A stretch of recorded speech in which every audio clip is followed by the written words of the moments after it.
પ્રભુ ઈસુના નામમાં આવેલા સર્વને પ્રેમી સલામ અને સાંભળનારા અને ભવિષ્યમાં સાંભળનારને પણ પ્રેમી સલામ. આજે આપણે એઝેકિયલના પુસ્તકનો 14મા અધ્યાયની 12મી કલમથી આગળ જવાનું છે.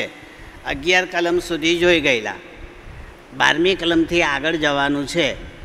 પણ જો તમે બાઇબલ ખોલો તો ત્યાં 12મી કલમની ઉપર કેપિટલ અક્ષરે લખ્યું છે, મોટા અક્ષરે. શું લખ્યું છે?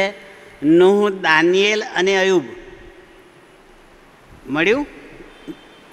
ફકરાની ઉપર 12મી કલમની ઉપર. હે, અચ્છા, ઓકે. પણ મારા બાઇબલમાં લખેલું છે. હા, બરાબર. એની ઉપર 3 નામ લખેલા છે અને એ છે નૂહ, દાનિયેલ અને અયુબ. હવે મારો પ્રશ્ન આ છે, જેનામાં નથી એ જ્યારે વાંચશે ત્યારે એમને સમજ પડી જશે. ઈશ્વરની નજરમાં નૂહ ન્યાય હતો, પણ એ આખા જગતમાંથી એના કુટુંબ સિવાય કોઈને બચાવી ના શક્યો. બધાનો નાશ થઈ ગયો. આ બનેલું નૂહના વખતમાં. પછીનું જે નામ હમણે આપ્યું છે દાનિયેલ, એ મારી નજરમાં ખોટું લખ્યું છે. અયુબ પછી દાનિયેલ આવે, કારણ કે દાનિયેલ એ નબુખાદનેસ્સાર રાજાના વખતમાં ગુલામગીરીમાં બાબેલ ગયેલો, જ્યારે અયુબ એ તો મૂસાની પહેલાં. એટલે સમયની ગણતરી પ્રમાણે હું માનું છું ત્યાં સુધી, ભલે અહીંયા જે લખ્યું હોય તે, પણ મારી ઇતિહાસની ગણતરી પ્રમાણે નૂહ પછી દાનિયેલ આજે લખેલું છે એ નહીં, પણ અયુબ દાનિયેલ એવું હોવું જોઈએ. અચ્છા, હવે જો મેન બાબત સમજો તમે. આપણી પાસે બાઇબલ છે એટલે આપણે ઈસુને ઓળખી શકીએ છીએ, તારણની વાતો સમજી શકીએ છીએ અને એનો લાભ લઈ શકીએ છીએ.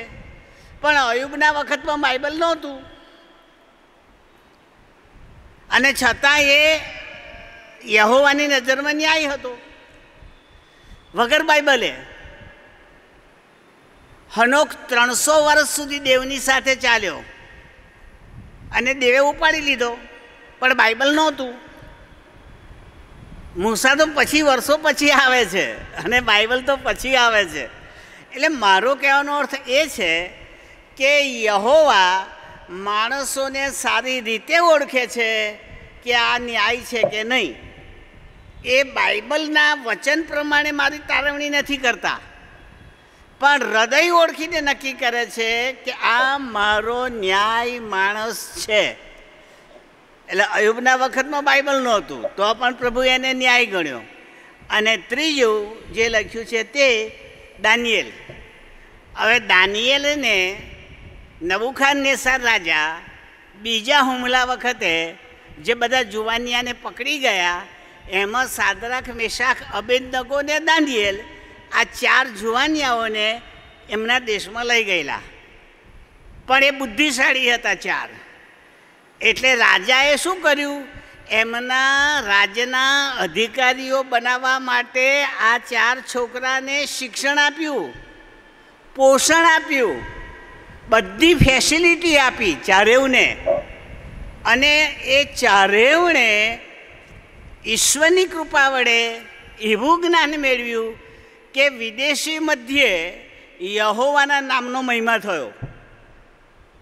આ બન્યું. તો દાનિયેલને કેમ આમાં લીધો? તો યાદ રાખીએ, દાનિયેલ દિવસમાં 3 વખત પ્રાર્થના કરે, જીવના જોખમે પણ બારી યરુશલેમની ખુલ્લી રાખીને હાંક મારે. જીવ જવાની પરિસ્થિતિ હતી તોય, કારણ કે રાજાનો હુકમ હતો 1 મહિના સુધી રાજા સિવાય કોઈનું ભજન કરવાનું નહીં, અને કરે એને મારી નાખવાનું. તો પણ દાનિયેલે રાજાનું ભજન ના કર્યું, પણ યરુસાલેમ તરફ બારી ખોલીને દિવસમાં 3 વખત પ્રાર્થના કરી, જીવના જોખમે. એટલે મારી નજરમાં દાનિયેલ પોતાના જીવ કરતાંય યહોવાને વધારે માન આપતો હોવો જોઈએ, તો જ આ બને, નહીં તો ના બને. એટલે દેવની નજરમાં એ ન્યાય બન્યો. હવે અયુબના વખત તો કશું હતું જ નહીં, બાઇબલ નહીં, યહોવાય નહીં, યહોવાએ ઓળખાણ આપી જ નહોતી. પણ અયુબ એના બનાવનારને ઓળખતો હતો, એના પેદા કરનારને ઓળખતો હતો. ભલે નામ નહોતું એને ખબર, પણ મને બનાવનાર મારો પ્રભુ છે એ જાણતો હતો. એટલે એ અયુબના કપરા સમયમાં એણે યહોવાને મૂકી દીધા નહીં. પણ થયું શું કે છે કે એના 7 છોકરા મરી ગયા, એના હજારો ઊંટ ચોરાઈ ગયા, એના ઘેટા બકરાઈ ગયા.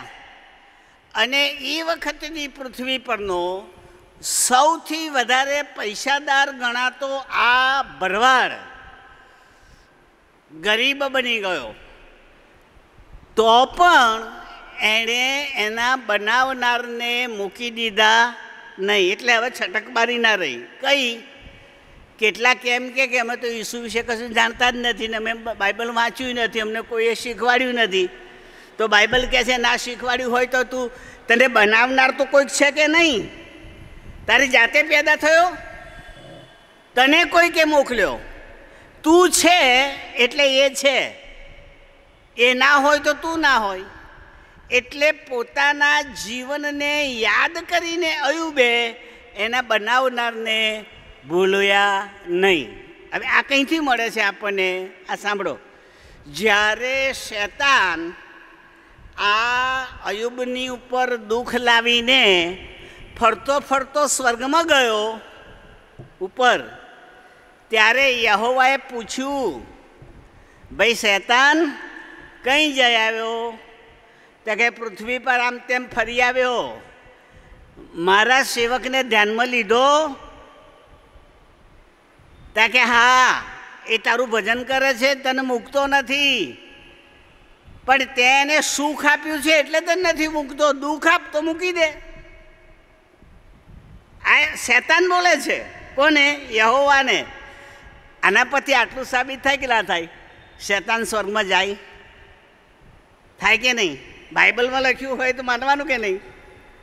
તો યાદ રાખીએ, શૈતાન અહીં નડે એવું નહીં, ત્યાં નડે. એટલે મર્યા પછી ના છોડે તમને. આવો છે. આ અયુબને સતાવવા માટે ત્યાં ગયો. અને પછી પ્રભુએ કહ્યું, ઓ ભાઈ શૈતાન, જ્યાં તારાથી એની કસોટી થાય એવી કર, પણ એનો જીવ ના લેતો. પછી આ બધું થયું. આપત્તિ, દુઃખ એ બધું શૈતાન લાવ્યો. તો પણ અયુબે પ્રભુને મૂકી દીધા. ત્યારે બીજી વખત સ્વર્ગમાં ગયો. અને યહોવા કહે છે, ભાઈ કસોટી લીધી, મારો સેવક મારા પ્રત્યે ન્યાય છે. તો કે જીવ કોને વાલો ના હોય? શૈતાન બોલે છે, જીવ કોને વાલો ના હોય? અને તે તો જીવ લેવાની ના પાડી. હવે મને છૂટ આપ. એટલે યહોવાએ શૈતાનને છૂટ આપી, એનું શરીર તને સોંપું છું, જીવ નહીં. હવે જીવ રહે શરીરમાં, અને શરીરને તકલીફ પડે એ જીવને પડી કહેવાય. જોજો, જીવ દેખાતો નથી, પણ હું માદો પડું તો દુઃખી થવું કે ના થવું? નિશ્વાસ નાખું કે ના નાખું? ડૉક્ટર પાસે દોડું કે ના દોડું? તો એ મારો જીવ દુઃખી થાય છે અંદર. એટલે શરીરને વેદના થાય પણ જીવ દુઃખી થાય છે. એટલે પ્રભુએ કહ્યું, જીવ ના લે તો શરીરનું થાય એ કરી દે. હવે મારું મૂળ લેશન અહીં આવે છે. મૂળ લેશન અહીં કયું? શૈતાને એના માથાના તાલકાથી તે પગના તળિયા સુધી ગુમડા કર્યા, અસહ્ય વેદનાવાળા. ઠીકડી ઘસતો હતો, રાખમાં બેસતો હતો, એવા ગુમડા કર્યા. ગંધ મારે એવા. બાઇબલમાં ગંધ મારે એવા નથી લખ્યું, હું કહું છું ગંધ મારે એવા. પાકી જાય તો ગંધ તો મારે ને. નાહવાનું ના થાય તો અઠવાડિયું ના નાજો, નાહશો નહીં પછી જોજો, ગંધ મારે. આખરે એની સૌથી પ્રિય પત્ની એને મેણું મારે છે. શું મેણું મારે છે? મરી જા અને તારા બનાવનારને મૂકી દે.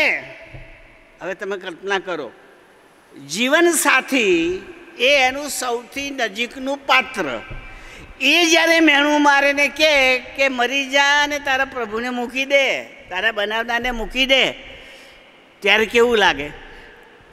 મગજમાં કેવું થાય? છોકરા ગયા, મિલકત ગઈ, રોગ આવ્યો, આવી સ્થિતિમાં તો મને કોઈ દિલાસો આપવાનો અને આ મારી પત્ની જ મને કહે છે મરી જા. પ્રેક્ટિકલ કરજો, આવું કોઈક બોલે તાર શું થાય? તે માનસિક અસર થઈ જાય ને.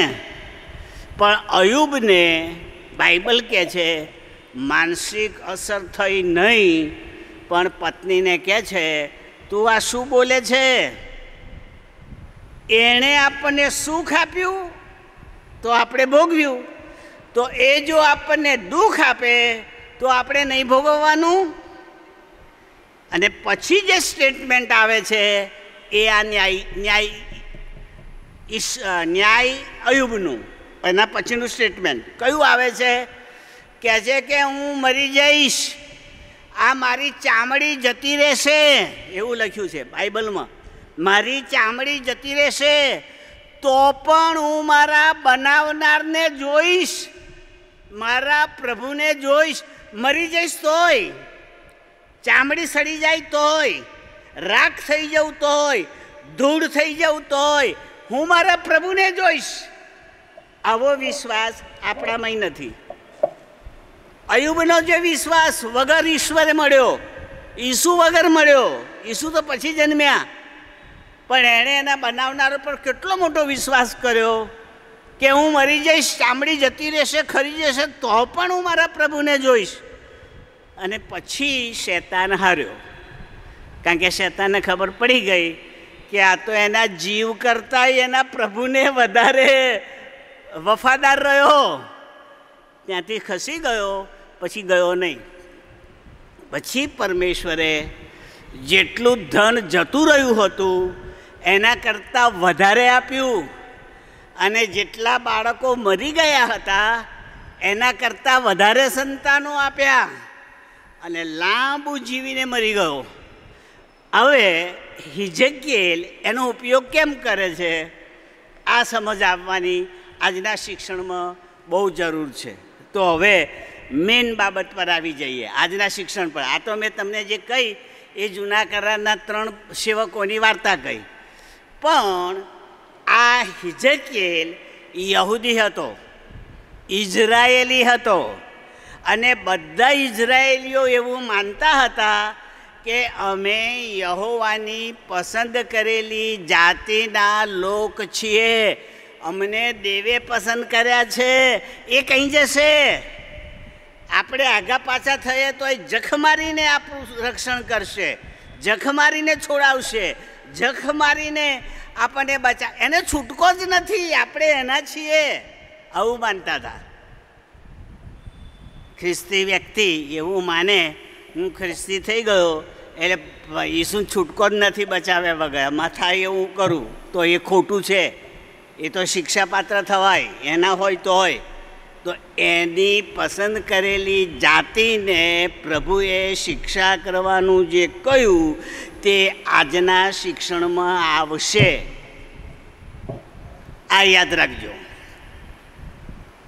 નો ડાઉટ આપણે વિશ્વાસી ખરા, તારણ પામેલા ખરા, પ્રભુના લોક ખરા, પણ પ્રભુની વિરુદ્ધ ચાલીએ તો શિક્ષાને પાત્ર ઠરીએ જ. લાયસન્સ નથી મળતું રોંગ સાઈડ ચલાવવાનું, નહીં, લાયસન્સ કેન્સલ થઈ જાય. યુરોપમાં તો તમે ભૂલ કરો ને, એક વખત ચેતવણી આપે ને બીજી વખત લાયસન્સ કેન્સલ કરી દે. આપણે પૃથ્વી પર જો નિયમો પાડતા હોય તો આપણા આકાશમાંના બાપના આ નિયમો જે આપણને આપેલા છે એ પાડવા આપણે બંધાયેલા છીએ. ગમે કે ના ગમે, તમે ને હું બધાય આને પાડવા બંધાયેલા છીએ. આ શિક્ષણ આજે આવશે, એટલે કાન ખોલીને સાંભળજો. સારું, હવે કાઢો. બહુ સરસ છે. 14મો અધ્યાય ને 12મી કલમ વાંચીએ.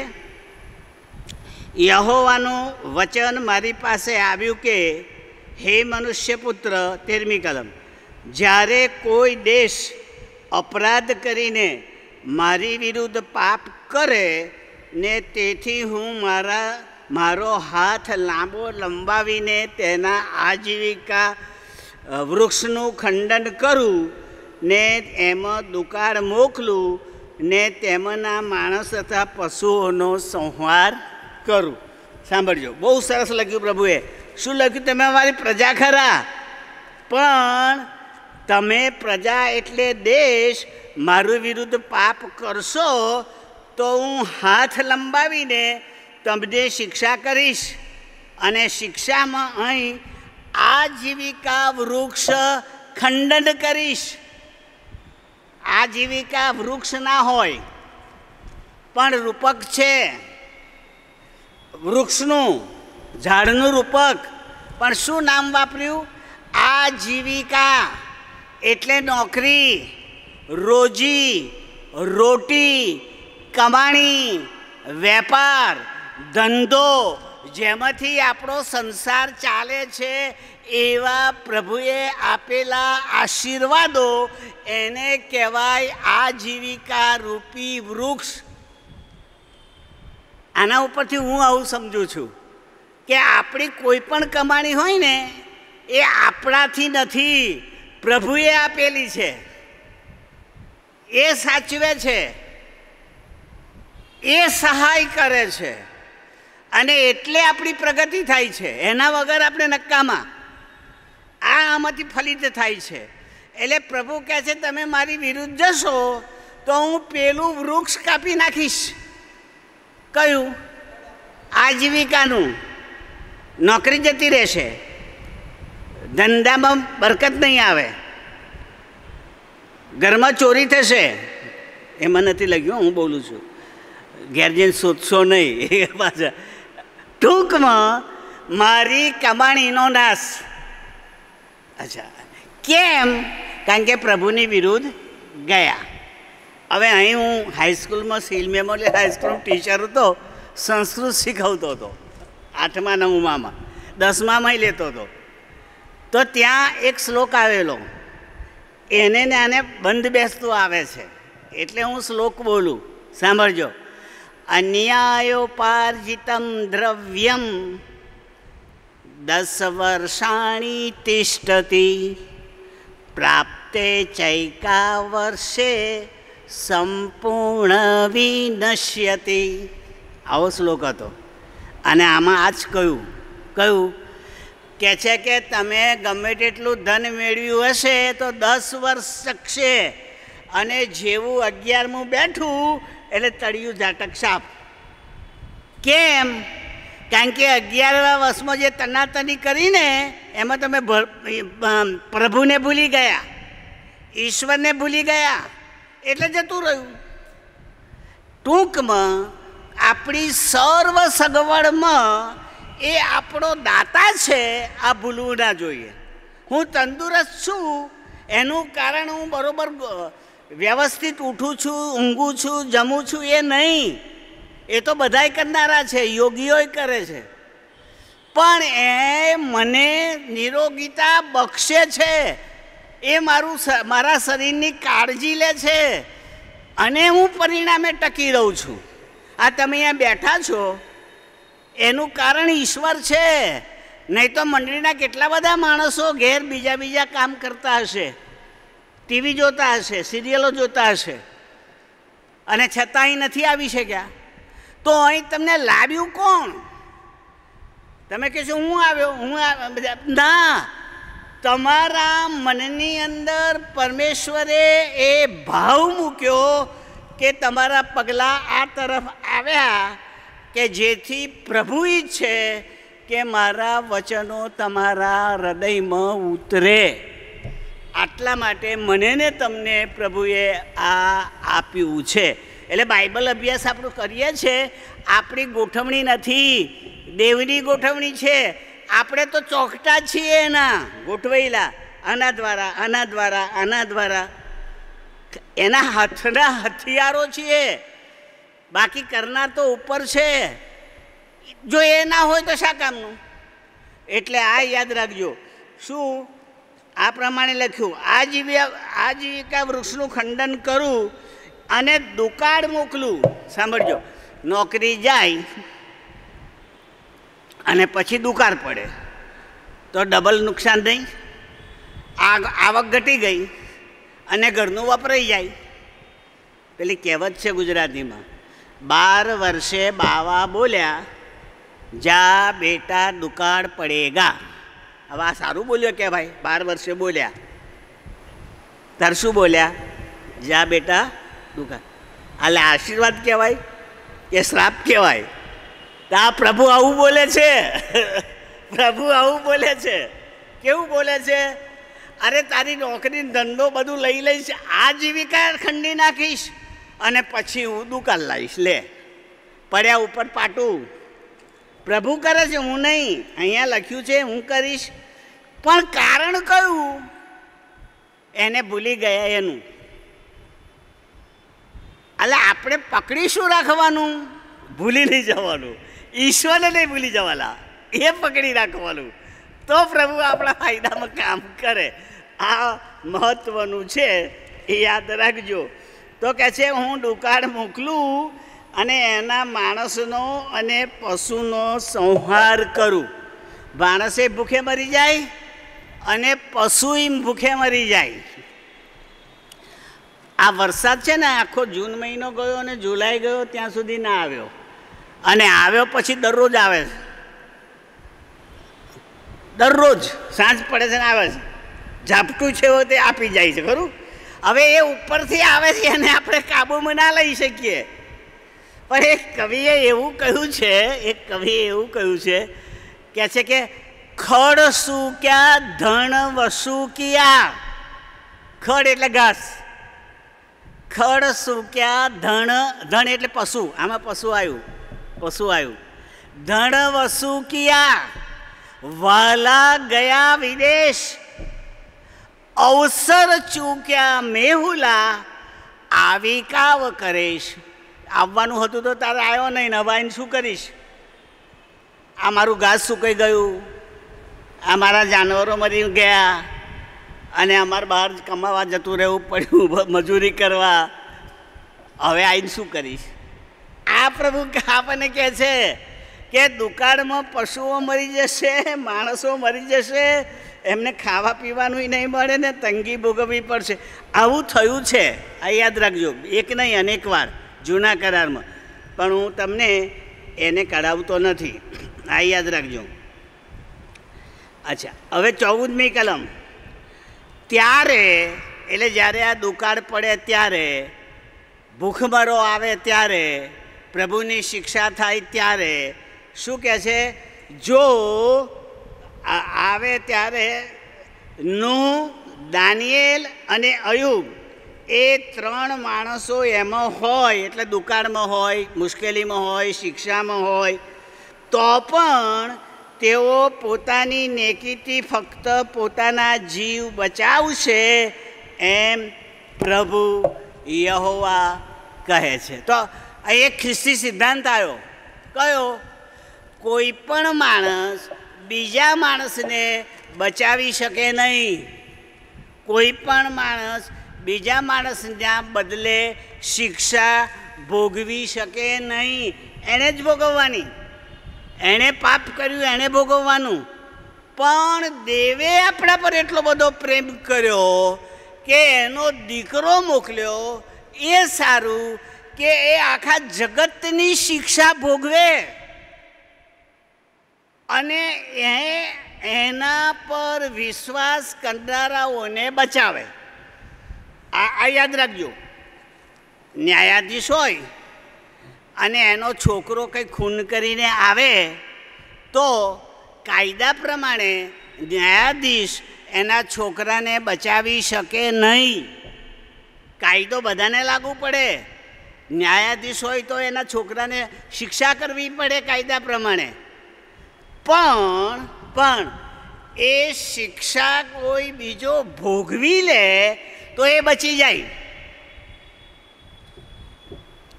આ તો મારી આગળ ઘણી બધી વાર્તાઓમાં ઉઘાડું છે. એકના બદલે બીજો મરી જાય ને પેલો બચાવી લે. સૌથી છેલ્લી આની વાત ઇતિહાસમાંથી જે મને મળીને ભૂલાતી નથી તે આ છે કે જ્યારે જર્મનીએ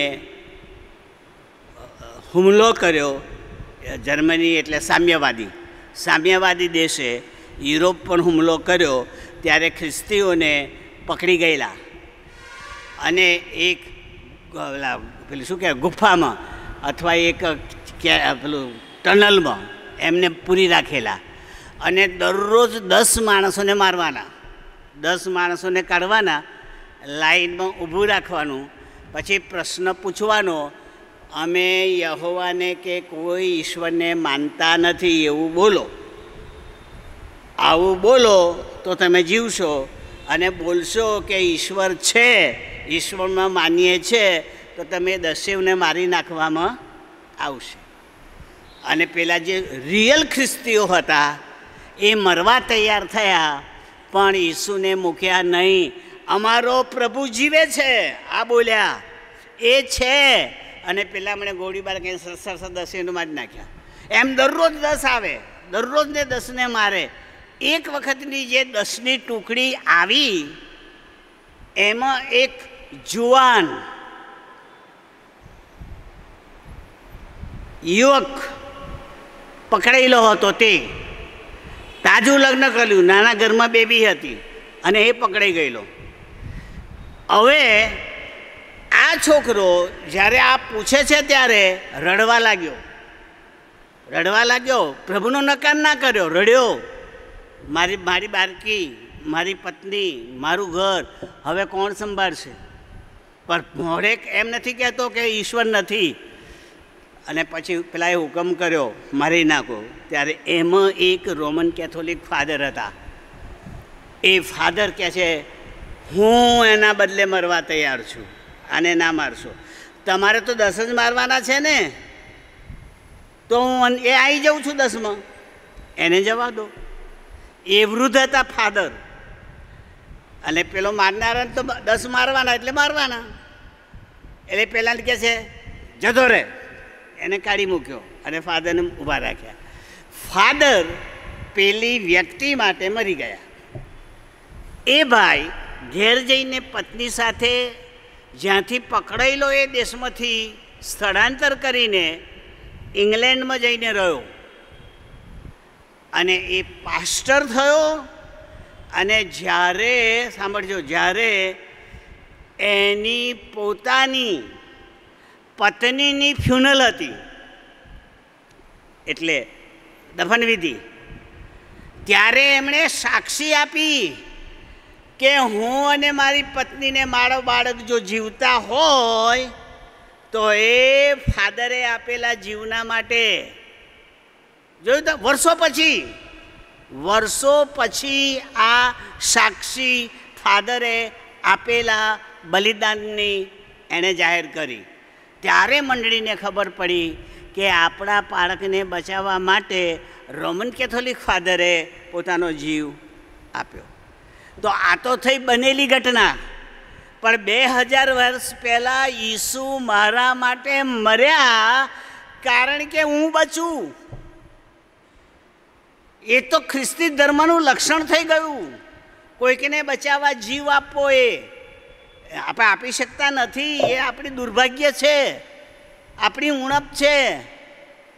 આપણે દાનિયેલ જેવું કરી શકતા નથી, આપણે નૂહ જેવું કરી શકતા નથી. પણ દાખલા તો છે બાઇબલમાં. એટલે જો દાખલાને ધ્યાનમાં રાખીએ તો લખ્યું છે કોઈ પણ માણસ પોતાની જાતને નેકી પણ આધારે વ્યક્તિ જ બચી જાય, એના સંતાનોને બચાવી શકે નહીં. અચ્છા, હવે તમને શું ખબર, ઉત્પત્તિમાં 18 સુધી 18મા અધ્યાયમાં ઉત્પત્તિમાં એવું લખ્યું છે સદોમ અને ગમોરાનો જ્યારે નાશ થવાનો હતો, જેમાં લોટ રહેતો હતો, લોટ ઇબ્રાહિમનો ભત્રીજો, ભાઈ એ તો બાઇબલમાં છે એટલે એમાં તો આપણે માનવાનું, ભત્રીજો એટલે ભત્રીજો જ. હા, એ સદોમ ગમોરામાં રહેતો તો પેલા બે ભાગ પાડે ને ઘેટા બકરાના, પેલો આમ ગયો ને પેલો આમ ગયો, તો પેલા સારા પ્રદેશમાં રહેતો હતો. પછી વર્ષો પછી પ્રભુના દૂતે 2 દૂતોને મોકલીને સદોમ ગમોરાનો નાશ કરવાનો નિર્ણય કર્યો. પણ બાઇબલ કહે છે, પણ પ્રભુએ કહ્યું કે હું મારા મિત્ર ઇબ્રાહિમને કયા વગર નાશ કરવા જાઉં? મારે એને કહેવું તો પડે ને કે હું નાશ કરવા જાઉં છું. એટલે પેલા 2 દૂત ત્યાં આવ્યા ઇબ્રાહિમના તંબુએ. ખાધુંય ખરું, ઇબ્રાહિમે ખવડાયું અને ખાધુંય. દૂતે પેલું હલવાન કાપીને ખવડાયું, સરસ મજાનું મટન ખવડાવ્યું હશે, જે હોય તે, પણ ખાધું સારું. પછી ઇબ્રાહિમે પૂછ્યું, કઈ જાઓ છો? ત્યાં કે આ સદોમ ગમોરાનો નાશ કરવા, બહુ પાપ થઈ ગયું છે, બાળી નાખવાના છે, એકેય બચાવવાનું નથી, બધા. તો ઇબ્રાહિમ શું કહે છે, મારા સ્વામીઓ, મારા પ્રભુઓ, મને સાંભળો, 50 માણસ સારા હોય તો આખું નગર બચાવી લો ને. 50માં પેલા 2 જણા શું બોલ્યા, 50 સારા હશે ને તો અમે નહીં બાળી નાખીએ, બચાવી લઈશું. હો, પછી થોડુંક ચાલ્યા, પાછું ઇબ્રાહિમ પાછળ જઈને કે 20 હોય તો 20 માટે નહીં બચાવો. પેલા કહે છે, ભાઈ 20 બચાવી લઈશું, તું જા. તોય પાછો ગયો અને કહે છે 10 હોય તો. છેલ્લામાં છેલ્લા 10 આવીને ગાડી અટકી ગઈ. પેલા દૂતો ગુસ્સે થઈને કહે, 10 હશે તોય નહીં મારીએ, જા. એનો અર્થ શું થયો? એ નગરમાં 10 નહીં હોય. પ્રભુનું ભજન કરનારા, પ્રભુને માનનારા ને વફાદાર રહેનારા 10 માણસો નહીં હોય. એનો અર્થ આવો થયો. અને પછી દૂતો ગયા અને 2 નગરનો નાશ કર્યો. ત્યારે લખ્યું છે, લોટ અને લોટના કુટુંબ સિવાય કોઈ માણસ પ્રભુને માનતું નહોતું.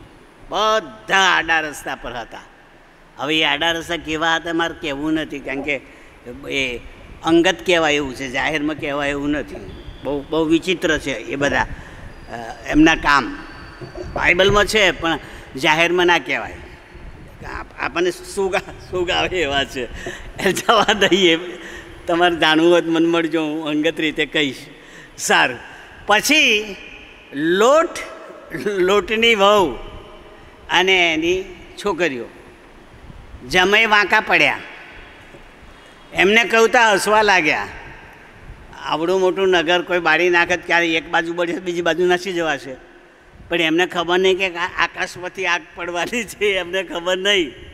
એમના મને કોઈ લગાવશે આગ, ધસી જઈશું. એટલે જમાઈઓ આડા ફાટ્યા તો જમાઈઓ મરી ગયા. લોટ અને લોટની દીકરીઓ બચી ગઈ. પણ શરત ત્યાં પ્રભુએ મૂકેલી, જો અહીંથી નાસો અને પેલા પહાડ ઉપર ચડી જાઓ, જ્યાં સુધી તમે પહાડ પર નહીં ચડો ત્યાં સુધી હું આની પર આગ વરસાવી શકું એમ નથી. રાહ જોવી પડશે મારે. એટલે ભાગો રાતે ને રાતે અને પર્વત પર ચડી જાઓ. તો લોટ શું કહે છે, અરે એ તો બહુ ઊંચો ટેકરો છે, માથી નહીં ચડાય. તો પછી ઝાડ બતાવ્યું, પેલું નીચે ઝાડ છે ને ત્યાં સુધી જતા રહો, એટલે તો તમે પછી હું આગ પાડીશ. પછી દોડવા લાગ્યા. તો દૂધ શું કહે છે, પણ પાછળ ના જોશો, દોડો એટલે દોડો, પાછળ જોવાનું નહીં. થોડુંક દોડ્યા પછી લોટની પત્નીને ખબર પડ્યું કે દાગીના રહી ગયા. બાઇબલમાં દાગીના નથી લખ્યું. હો, હું હંમેશા બહેનોનું ચિત્ત છે ને દાગીનામાં જ હોય, ઘરેણામાં જ હોય. એ ખોવા ના માગે, લઈ લે, સાથે લઈ લે, પણ જવા ના દે. એટલે એને યાદ આવ્યું કે રહી ગયું. એટલે એણે પાછું જોયું. બાઇબલ કહે છે એ ખારનો થાંભલો થઈ ગઈ. આજે જેટલા ઇઝરાયલમાં ફરવા જાય છે ને બધા ખારનો થાંભલો જોવા જાય છે. ખારનો થાંભલો જોવા જેવો છે એમ એ લોકો કહે છે. હું નથી ગયો ને મેં જોયો નથી, 2 વખત ગયો પણ મેં જોયો નથી એટલે હું કહી શકું નહીં, પણ લોકો જોવા જાય છે. અચ્છા, એટલે ઇતિહાસ. હવે મારો આજના શિક્ષણ સાથે તમે સંબંધ ધરાવો. પ્રભુ બચાવવા માગે તો એ જ બચે છે જે પ્રભુના કયા પ્રમાણે કરે છે. બીજા એને બચાવી શકતા નથી. પ્રભુના કહેવા પ્રમાણે કરનાર વ્યક્તિ જ બચે છે, બાકીના મરી જાય. તો એ અહીંયા લખ્યું છે કે આ 3 માણસો પોતાને બચાવે પણ બીજા લોકોને બચાવી શકે નહીં, એવું લખેલું છે. 15મી કલમ. જો હું હિંસક પશુઓને તે દેશમાં સર્વત્ર મોકલું ને તેઓ તેને વણસાડી દે એવો ઉજ્જડ કરી નાખે ને પશુઓને લીધે કોઈ માણસ ત્યાં થઈને જઈ શકે નહીં. હાલેલુયા. આ એક ઈસુના આગમનનું ચિહ્ન છે. નથી સમજાવતું કોઈ, પણ કેટલાક ચિહ્ન બની રહ્યા છે ઈસુના આવવાની નિશાનીઓમાં. એમાંની આ એક નિશાની છે. એ કહે છે કે હું હિંસક પશુઓને તમારા ગામમાં મોકલું, ગામમાં આવીને તમને મારી નાખશે. પ્રભુએ જ્યારે, સાંભળજો, નૂહના સમયમાં પૃથ્વીનો નાશ કર્યો ત્યારે એક જ વાણમાં પશુઓ, ઘેટા બકરાઓ ને માણસો બધાય હતા. હિંસક પ્રાણીઓ હતા અંદર. પણ એ વાણમાં 40 દાડા સુધી કોઈએ કોઈનો શિકાર નથી કર્યો. જોજો, ઘેટું બકરું વાગે માર્યું નથી, માણસને નથી માર્યું. બાઇબલમાં માર્યું હોય તો લખે ને, નથી માર્યું. એનો અર્થ એ કે પ્રભુએ હિંસક પ્રાણીઓના મોં બંધ કર્યા. દાનિયેલના સિંહના બિલમાં થયેલું એવું. દાનિયેલે જ્યારે સિંહના બિલમાં નાખવામાં આવ્યો ને ત્યારે અઠવાડિયા પહેલાં ભૂખ્યા રાખેલા સિંહને, અને ભૂખ્યા સિંહ તો કોઈને છોડે નહીં. અને દાનિયેલને મારવા આવ્યા પણ એમના મોં બંધ કરી દીધા દેવે. દાનિયેલ એવું કહે છે, હું નથી કહેતો, બાઇબલમાં લખેલું બોલું છું. મારા દેવે એના દૂતોને મોકલીને સિંહોના મોં બંધ કર્યા છે. હે રાજા, હું જીવતો છું. જ્યારે પેલો રાજા બૂમ પાડે છે ત્યારે એ દારિયાવશ રાજા કહે છે, મને હવે ખાતરી પડી કે આકાશમાં એક દેવ છે જે દાનિયેલનો દેવ છે, એના સિવાય બીજો કોઈ દેવ જ નથી. અને પછી દાનિયેલને બહાર આવવાનું કહે છે. એનો અર્થ શું થયો કે હિંસક પ્રાણીઓ પ્રભુની ઈચ્છા પ્રમાણે માણસોને નહોતા મારતા, પણ અહીં લખ્યું છે તે પ્રમાણે જો પ્રભુના કયા પ્રમાણે નહીં ચાલો તો હું હિંસક પ્રાણીઓને તમારા ઘરમાં મોકલીશ ને આવીને મારી જશે. હવે આવું અત્યારે બનતું જાય છે, અત્યારે બની રહ્યું છે. અહીંયા પાવાગઢથી આગળ એક ઘરમાં ખાટલામાં સૂઈ ગયેલા ને પેલો દીપડો ઉઠાઈ ગયો. પેપરમાં હતું. સૌરાષ્ટ્રમાં એક બાઈ કપડાં ધોતી હતી અને દીપડો આવીને ખોડિયામાં સૂતા પેલા બાળકને પકડવા ગયો તો પેલી બાઈ કૂટેલું લઈને એને મારવા માંડી. છોકરું રવા દઈને પેલું નાસી ગયું, પ્રાણી નાસી ગયું. ભાઈ આ બધું બને છે પેપરમાં. હું મારા ઘરનું નથી કહેતો, પેપરમાં વાંચેલું કહું છું. તો પ્રભુ કહે છે છેલ્લા સમયમાં મારી વિરુદ્ધ ચાલનારા લોકોને હું ચેતવણી આપવા માટે જંગલી પ્રાણીઓને માણસ વસાહતમાં લાવીશ અને એ તમને ફાડી ખાશે. વર્ષો પહેલાં હું જ્યારે શિક્ષકો હતો ને ભણાવતો હતો ત્યારે આવું મને વાંચવાનું મળેલું ને શીખવવાનું મળેલું તે કે સિંહને કુટુંબ ના હોય, એનું ફેમિલી ના હોય, બે જ હોય, સિંહ અને સિંહણ. પછી એ બધા અલગ થઈ જાય, એના બધા સંતાનો અલગ કુટુંબ કરે, સાથે ના રહે. પણ હમણાં જે ચિત્ર આવે છે ને એમાં 5, 7 ને 10 સિંહ ભેગા હોય છે. હવે આ કેમ બદલાઈ ગયું? કુદરતની રચના કેમ બદલાઈ? વિનાશકારે વિપરીત બુદ્ધિ, આપણી બુદ્ધિ બગડી ગઈ એટલે આ વિનાશ આવી રહ્યો છે. અને એક સમય એવો આવશે કે જ્યારે આ હિજકીએલનું વચન સાચું પડશે, હું હિંસક પ્રાણીઓને તમારા ગામમાં મોકલી દઈશ અને તેઓ તમને મારી નાખશે અથવા ખાઈ જશે. અહીંયા લખાયેલું છે વણસાડી મૂકશે અને ઉજ્જડ કરી નાખશે, એવું લખેલું છે. 16મી કલમ.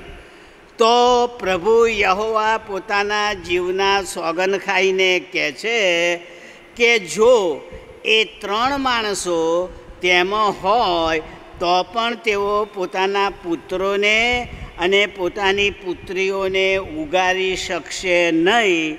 તેઓ ફક્ત પોતે જ બચવા પામશે, પણ દેશ તો ઉજ્જડ થશે.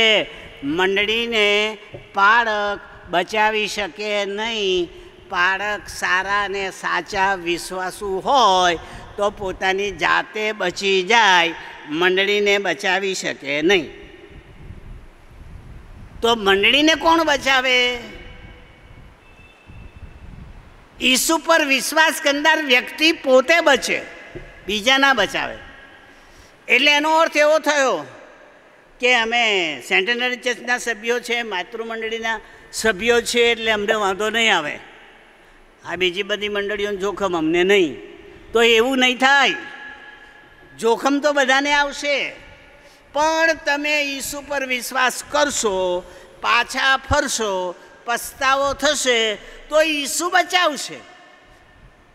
સંત નહીં બચાવે, સેવક નહીં બચાવે, ધર્મગુરુ નહીં બચાવે, પ્રભુ બચાવશે. પણ એના માટે કામ કોણે કરવાનું? આપણે.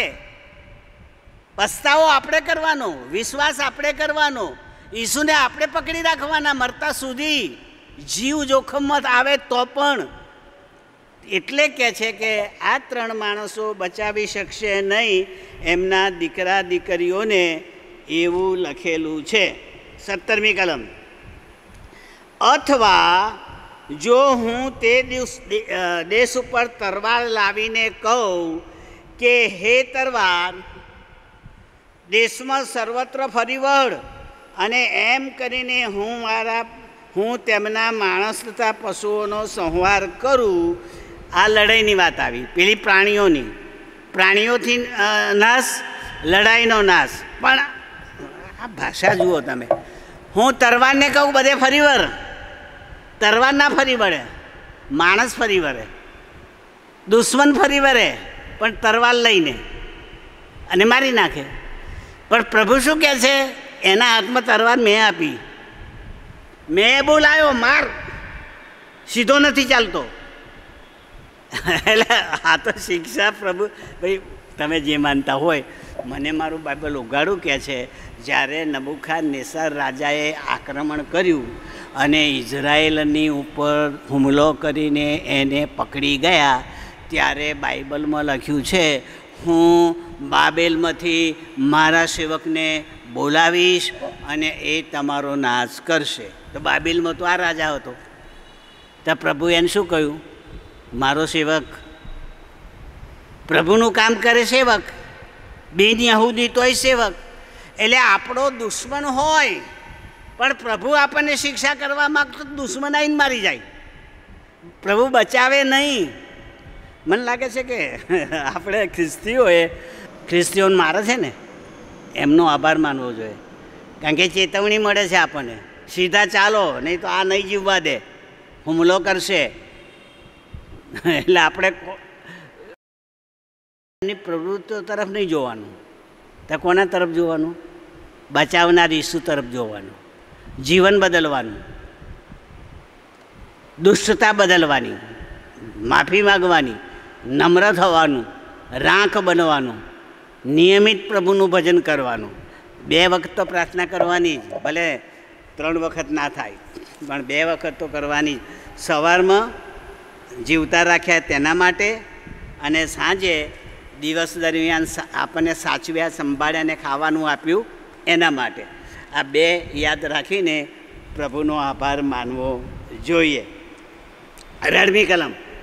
તો પ્રભુ યહોવા પોતાના જીવના સોગંદ ખાઈને કહે છે કે જો એ 3 માણસો, એટલે પહેલાં નામ આપ્યા તે, એમાં હોય તો પણ પોતાના પુત્રોને કે પોતાની પુત્રીઓને ઉગારી શકશે નહીં, ફક્ત તેઓ પોતે જ બચવા પામશે.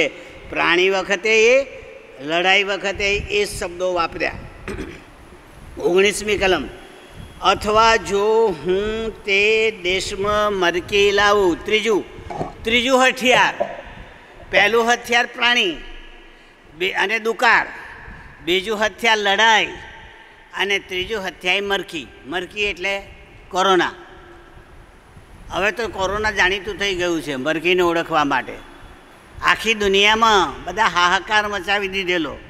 મરકી એટલે રોગ, મારી નાખે એવો રોગ, અને ભલા માણસો ગયા. એટલે એ બતાવી આપ્યું છે પ્રભુએ કે જો મારી શક્તિ છે, હું આવું કરીશ, એવા રોગ લાવીશ કે એનો ઉપાય જ નહીં હોય. અને એ ના થાય માટે બચવા કોશિશ કરો અને તમારી જાતને બચાવી લો, એમ લખેલું છે. 19મી કલમ. દેશમાં મરકી મોકલું ને મારો કોપ તે પર લોહી રૂપે રેડી દઉં. એટલે લોહી રેડવું એટલે રક્તપાત. તેના મરણ તથા પશુનો સંહાર કરું. 20મી કલમ.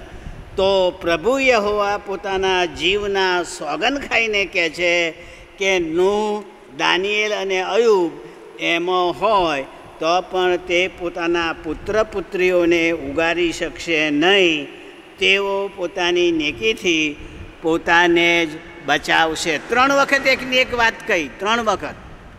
એનો અર્થ એ થયો, જ્યારે પ્રભુ વારંવાર કહે ને ત્યારે હંમેશા આપણા ગળે ઉતારવા માટે જ કહે. એટલે આપણે યાદ રાખવાનું, નેકી બચાવે સંત નહીં, નેકી બચાવે ધર્મગુરુ નહીં, નેકી બચાવે આપણા કોઈ વડીલ નહીં, આપણા આગેવાન નહીં. આપણને આપણા જીવન પ્રભુ સાથે જોડાયેલું હોય તો એને નેકી કહેવાય, અને એ આપણને બચાવી લે. એટલે ટૂંકમાં તારણ વ્યક્તિગત છે, એ ઈસુ સિવાય કોઈ આપી શકતું નથી. મા બાપ પણ પોતાના છોકરાને ના બચાવી શકે. મા બાપે છોકરાને એવું શીખવવું જોઈએ કે પોતે તારણ પામે, પોતે ઈસુ પર વિશ્વાસ કરે, પોતે બચી જવાની કોશિશ કરે. બહુ સરસ બાઇબલ આપણને શીખવાડી રહ્યું છે. 21મી કલમ. કેમ કે પ્રભુ યહોવા કહે છે, યરૂશાલેમમાંથી માણસ અને પશુઓનો સંહાર કરવાને હું તેમના પર મારી 4 શિક્ષાઓ એટલે તરવાર, દુકાળ, પશુઓ અને મરકી મોકલીશ. ત્યારે કેટલો બધો ભારે સંહાર થશે? પ્રશ્ન કર્યો છે. આગળ. તો પણ જુઓ, તેઓમાંના એક ભાગને જીવતો રાખવામાં આવશે, તેઓને એટલે પુત્રોને તથા પુત્રીઓને બહાર લઈ જવામાં આવશે. તેઓ તમારી પાસે બહાર આવશે ને તમે તેમના આચરણ, તેમના કૃત્યો જોશો, અને જે આપત્તિ હું યરૂશાલેમ પર લાવ્યો છું તે વિશે, એટલે સર્વ મેં તેના પર વિતાડ્યું છે તે વિશે તમારા મનનું સાંત્વન થશે. આખો યુગ બતાવી દીધો. હિજકેલથી માંડીને નેહેમિયા સુધીનું આ કલમમાં આવી ગયું. આ કલમમાં હિજકેલથી માંડીને નેહેમિયા સુધીનું લગભગ 100 વર્ષનો ગાળો બતાવી દીધો. આ કલમમાં શું બતાવ્યું? 4 શિક્ષામાં તમે નાશ પામશો, પણ હું પ્રભુ છું, તમારામાંથી મારે જેને બચાવવાના છે ને તું બચાવી લઈશ, એને હું ગુલામ તરીકે મોકલી દઈશ. અને બાઇબલમાં છે ભાઈઓ, મેં વાંચ્યું છે એટલે કહું છું. જ્યારે આ રાજા હુમલો કરવા આવ્યો ત્યારે પ્રબોધકોને રાજાએ પૂછેલું કે અમે લડીએ? ત્યારે પ્રબોધકોએ શું કહેલું? ના લડશો, હારી જશો, તાબે થઈ જાઓ, જતા રહો, બચવું હોય તો. ના માન્યા અને સામા થયા. પરિણામે આગ લાગીને બધું સળગી ગયું, તોડફોડ થઈ. પણ જેણે માન્યું ને ગયા એ તો ત્યાં 70 વર્ષમાં બમણા થમણા થયા. અને પછી નેહેમિયાના વખતમાં પાછા આવ્યા. વતન મળ્યું, મંદિર મળ્યું, શહેર મળ્યું, ગામ મળ્યું, ઘર મળ્યું, પોતાનું બધું મળ્યું. આ કહેવા માગે છે પ્રભુ, હું થોડા બચાવીશ અને એ પાછા આવશે અને મારા વતનમાં રહેશે. અને તે વખતે અહીંયા લખ્યું છે, મારા કૃત્યો તમે જોશો અને તમારા મનમાં તમે આનંદ કરશો અને મારું સ્તવન કરશો, સાંત્વન મળશે. 23મી કલમ. તેમના આચરણ તથા તેમના કૃત્યો તમે જોશો ત્યારે એ ઉપરથી તમારા મનનું સાંત્વન થશે. ત્યારે તમે જાણશો કે જે સર્વ મેં તે પર વિતાડ્યું છે એ કારણ વગર કર્યું નથી, એમ પ્રભુ યહોવા કહે છે. જે આવ્યા એ નવા આવ્યા, જૂના નહીં. જૂના હઠીલા, જૂના મર્યા, એ વિરોધીઓ, નહીં માનનારા મર્યા. પણ માનનારા, નમ્ર, પ્રભુ પ્રેમી પકડી ગયા. પણ ત્યાં પ્રભુએ રક્ષણ કર્યું, ત્યાં અધિકારી બનાવ્યા, ત્યાં સુખ સંપન્ન આપ્યું અને 100 વર્ષ પછી પાછા લાવ્યા. અને એ હિજકેલ કહે છે, એમનું વર્તન જોઈને તમને શાંતિ વળશે, કારણ કે પાછા આવ્યા એ હવે ડાયા થઈને આવ્યા, જૂના નહીં, નવા આવ્યા. તો બાઇબલ તો આ જ શીખવાડે છે ને આપણને. પાઉલ મંડળીને શું શીખવાડે છે? જુઓ, જૂનું જતું રહ્યું છે અને સઘળું નવું થયું છે. એટલે તમે ને હું જૂના હતા, જતું રહ્યું, નવું થઈ ગયું અને આપણને વારસો મળ્યો, મંડળી મળી, રાજ મળ્યું, આનંદ મળ્યો, સાંત્વન મળ્યું. આ તો છે આપણી પાસે. જેટલો રાજીપો ખ્રિસ્તીઓ, સાચા ખ્રિસ્તીઓના જીવનમાં હોય ને એટલા બીજા કોઈ પણ ધર્મના સેવકોમાં જોવા મળતો નથી. જોજો, બહારથી આમ લાગે સુખી પણ હૃદયમાં દુઃખી જ હોય. પણ વેરજાત તો હોય છે કે નહીં? સાચું બોલજો, હૃદયમાં કંઈક તો હોય છે ને. એ જે હોય છે યાદ રાખજો, એને પ્રભુ કહે છે નવા બનો. જૂનું કાઢો, જૂનું કાઢી નાખીને નવા બની જાઓ, તો તમે આશીર્વાદના ભાગ્યા બનશો. પ્રભુ આ સમજવાને આપણી મદદ કરો. આમીન.